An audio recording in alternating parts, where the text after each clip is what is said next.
Pemirsa, hutang luar negeri Indonesia menembus angka 6.000 triliun rupiah. Posisi per akhir Juli 2021 naik tipis ke angka 415,7 miliar dolar atau setara 611 triliun. Angka ini naik tipis dari bulan sebelumnya yang berada di angka 415,62 miliar dolar.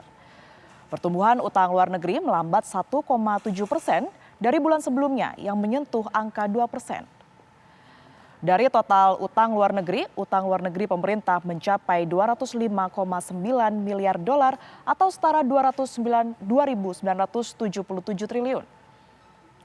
Sedangkan utang luar negeri swasta menurun menjadi 207 miliar dolar dari bulan sebelumnya 207,8 miliar dolar.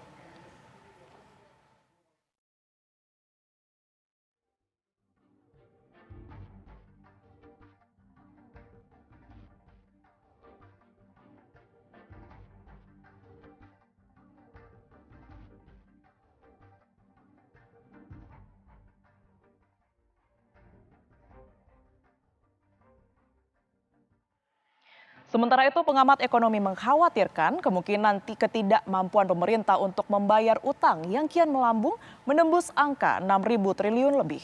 Kini pemerintah diminta untuk menata ulang sejumlah anggaran yang tidak produktif selama ini. Pemerintah antara kenaikan utang dengan kemampuan bayarnya ini semakin tidak imbang. Yang berarti pemerintah menerbitkan utang, terutama dengan utang yang akan dibebankan dengan tenor yang sangat panjang dibandingkan dengan kemampuan bayarnya, yaitu yang bersumber dari penerimaan perpajakan. Ini makin tidak berimbang, yang artinya kemampuan bayarnya akan semakin melemah. Kemudian juga pemerintah harus menanggung bunga utang yang semakin tinggi, dan ini menjadi tidak sehat karena sudah 25% lebih dari total belanja bunga utang itu terhadap penerimaan pajak. Bisa dibayangkan penerimaan pajak seperempatnya itu sudah habis untuk membayar bunga utang yang harus dibayarkan secara rutin. Kemudian, apakah efektivitas utang pemerintah ini sejalan dengan pertumbuhan ekonomi?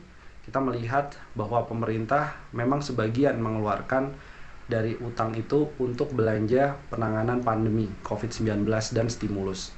Tetapi secara postur sebenarnya belanja yang paling menjadi beban adalah belanja pegawai, belanja barang, kemudian belanja pembayaran bunga utang itu sendiri. Ini membuktikan semakin meningkat utang luar negeri, terutama utang luar negeri pemerintah, ini tidak berkorelasi dengan belanja yang produktif, karena banyak dihabiskan untuk belanja yang sifatnya birokratis dan untuk membiayai kewajiban utang.